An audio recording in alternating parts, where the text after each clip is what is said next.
Benefits ఉంటాయి, మీకు ఒక్కొక్కరికి 10 లక్షలు ఉంటుంది, 20 లక్షలు ఉంటుంది, 25 లక్షలు ఉంటుంది అని ఒక బాండును కూడా దాంట్లో పొందుపరుస్తూ ఉన్నారు ఆన్లైన్లో. అది ఆ కుటుంబ సభ్యుని పేరుతో పొందుపరుస్తూ ఉన్నారు. ఇది ఎంటైజింగ్ ది ఓటర్ అన్నటువంటిది చట్ట విరుద్ధము అన్నటువంటి విషయాన్ని section 170, 171B, 171C and 417, 419 Indian penal code కింద తెలుగుదేశం పార్టీ మీద చర్యలు తీసుకోవాల్సిందిగా ఎలక్షన్ కమిషన్కి విజ్ఞప్తి చేయడం జరిగింది. ఇక డూప్లికేట్ ఓట్స్, తెలంగాణలో ఎవరైతే ఓటర్లుగా నమోదు చేసుకున్నారో వారే ఇక్కడ కూడా ఆంధ్రాలో కూడా ఓటర్స్గా నమోదై ఉన్నటువంటి డూప్లికేట్ ఓట్స్ చాలా మంది ఉన్నారు ఈరోజు.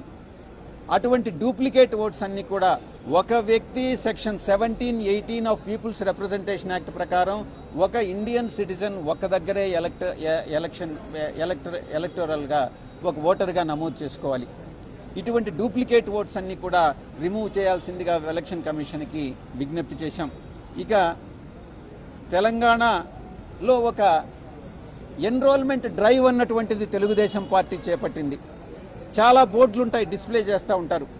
మీరందరూ రాండి, తెలంగాణలో ఎలక్షన్స్ అయిపోయి ఆంధ్రాలో ఎలక్షన్స్ జరుగుతాయి, ఇక్కడ ఉండేటటువంటి వాళ్ళందరూ కూడా ఆంధ్రాలో ఎన్రోల్ చేసుకోండి, ఓటర్స్గా ఎన్రోల్ చేసుకోండి అని చాలా డిస్ప్లే బోర్డ్స్, షాప్స్ అన్నీ కూడా ఓపెన్ చేయడం జరిగింది. ఇది చట్ట విరుద్ధం. ఒక వ్యక్తి ఒక దగ్గరే ఉండాలి.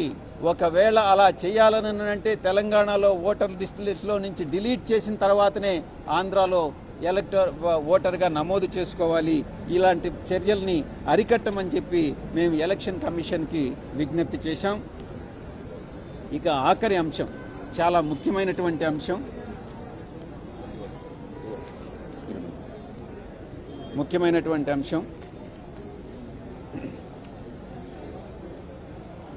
నారా చంద్రబాబు నాయుడు, నారా లోకేష్, మిగతా తెలుగుదేశం పార్టీ లీడర్స్ వీళ్ళందరూ కూడా వైఎస్ఆర్ కాంగ్రెస్ పార్టీ పైన, గౌరవ ముఖ్యమంత్రి శ్రీ జగన్మోహన్ రెడ్డి గారి పైన అసభ్యకరమైనటువంటి పదజాలం వాడుతూ, అది యువగళం పేరుతో నారా లోకేష్ చేస్తున్నటువంటి పాదయాత్ర కావచ్చు, చంద్రబాబు నాయుడు పెట్టేటటువంటి సభలు కావచ్చు, ప్రతి దగ్గర కూడా అసభ్యకరమైనటువంటి పదజాలాన్ని వాడడం మేము ఎలక్షన్ కమిషన్ దృష్టికి తీసుకొచ్చాం. వీరి మీద ఇండియన్ పీనల్ కోడ్ కింద, క్రిమినల్ ప్రొసీజర్ కోడ్ కింద, Indian penal code, criminal procedure code కింద వీరి మీద క్రిమినల్ యాక్షన్ తీసుకోవాలి అన్నటువంటి విషయాన్ని ఎలక్షన్ కమిషన్ దృష్టికి తీసుకురావడం జరిగింది. ఇంకొక విషయం, నారా లోకేష్ ప్రతి దగ్గర కూడా ఎక్కడ పబ్లిక్ని అడ్రస్ చేసినా నేను ఒక ఎర్ర బుక్, ఆ బుక్ ఇదిగో ఎర్ర బుక్, నేను ఈ రెడ్ బుక్ ఉంది, ఈ రెడ్ బుక్లో ఎవరైతే అధికారులు వైఎస్ఆర్ కాంగ్రెస్ పార్టీకి పనిచేస్తారో, నిజానికి వైఎస్ఆర్ ఏ పొలిటికల్ పార్టీకి అధికారులు పనిచేయరు. అధికారులు ఎప్పుడు కూడా బ్యాలెన్స్డ్గానే ఉంటారు. ఎవరైతే తెలుగుదేశం పార్టీకి వ్యతిరేకంగా పనిచేస్తారో ఇవన్నీ ఆరోపణలు. వారందరినీ కూడా నేను ఈ బుక్లో వారి పేర్లు నోట్ చేసుకుంటున్నాను. మేము అధికారంలోకి వస్తే, తెలుగుదేశం పార్టీ మేము అధికారంలోకి వస్తే ఈ ఆఫీసర్స్ అందరి మీద యాక్షన్ తీసుకుంటాం, వాళ్ళ సర్వీస్ నుంచి డిస్మిస్ చేస్తాం, వాళ్ళని జైల్లో పెడతాం అన్నటువంటి థ్రెట్స్ అన్నీ ఇస్తా ఉన్నాడు, భయభ్రాంతులకు గురి చేస్తూ ఉన్నాడు. వీరి మీద, నారా లోకేష్ మీద, నారా చంద్రబాబు నాయుడు మీద తగిన చర్యలు తీసుకోవాలి అన్నటువంటి విషయాన్ని ఎలక్షన్ కమిషన్ దృష్టికి తీసుకురావడం జరిగింది. ఇక చాలా ముఖ్యమైనటువంటి అంశం, లాస్ట్లో ఒక అప్పీల్ చేశాం. ఈ యొక్క లోకేష్ మీద యాక్షన్ తీసుకోవడంతో పాటు ఈ డెరిగేటరీ రిమార్క్స్ ఇవన్నిటినీ కూడా నివారించాల్సిందిగా, ఆఖరిగా చివరిగా ఎలక్షన్ కమిషన్ని మేము ఒకటి నివేదించాం, రిక్వెస్ట్ చేశాం.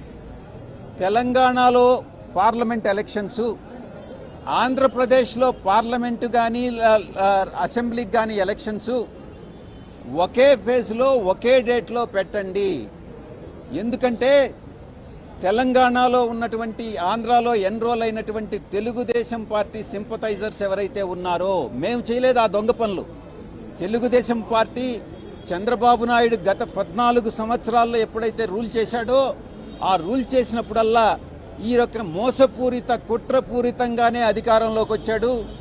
అధికారంలోకి వచ్చిన తర్వాత ప్రతి చర్య కూడా అది ఎలా అధికారాన్ని నిలబెట్టుకోవాలి, ఎలా కుట్రపూరితంగా మిగతా వాళ్ళని మోసం చేయాలి, ఓటర్లను మోసం చేయాలన్నటువంటి ఉద్దేశంతోనే పరిపాలన సాగించాడు.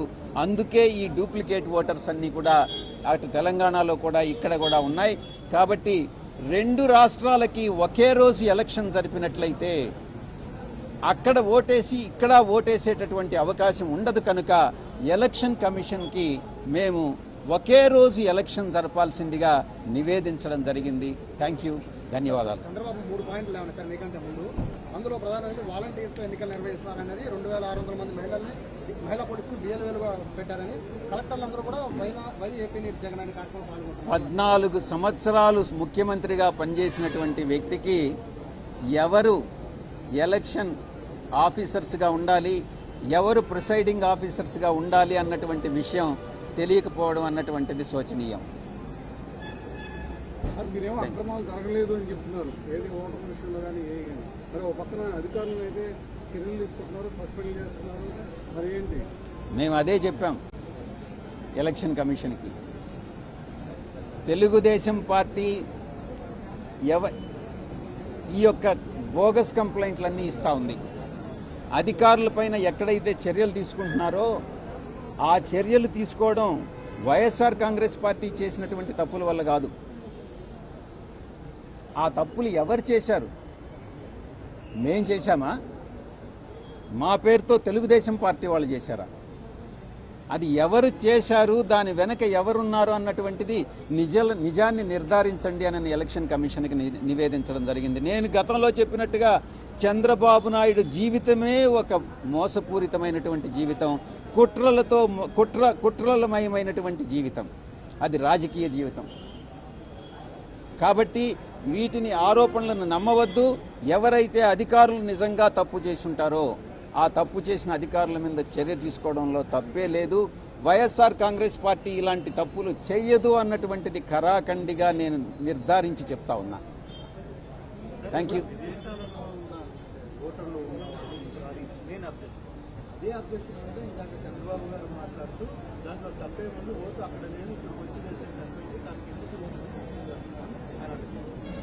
అక్కడ నుంచి నిజంగా ఇక్కడికి వచ్చి వేస్తే తప్పేం లేదు. వాళ్ళు ఇచ్చినటువంటి అడ్రస్ కానీ, వాళ్ళ ఓటర్ ఐడి కానీ, వాళ్ళు ఇచ్చిన ఆధార్ కార్డు కానీ ఏదైనా ఇచ్చుంటే అవన్నీ కూడా కరెక్ట్ అయితే తప్పు లేదు. అవి బోగస్ అయితేనే తప్పు. తెలంగాణలో ఓటు ఉండి ఇక్కడ కూడా ఓటు ఉండడం తప్పు. మీరు గంపగుర్తుగా ఓట్లని కూడా తొలగిస్తున్నారనేది ప్రధాన ఆరోపణ. ఎందుకంటే పక్క రాష్ట్రాల్లో ఎవరైనా ఉద్యోగాలు చేసుకోవడానికి వల్ల ఓట్లు కూడా తొలగించే పరిస్థితి. గంపగుత్తగా కంప్లైంట్లు ఇస్తున్నారు. మీరు మీ యొక్క క్వశ్చన్ని మీరు రెక్టిఫై చేసుకోండి. మీరు అడిగే ప్రశ్న చాలా కరెక్ట్గా అడగాలి. గంపగుప్తగా కంప్లైంట్లు ఇస్తున్నారు. ఇప్పుడు మీరున్నారు, మీ పేరేంటి?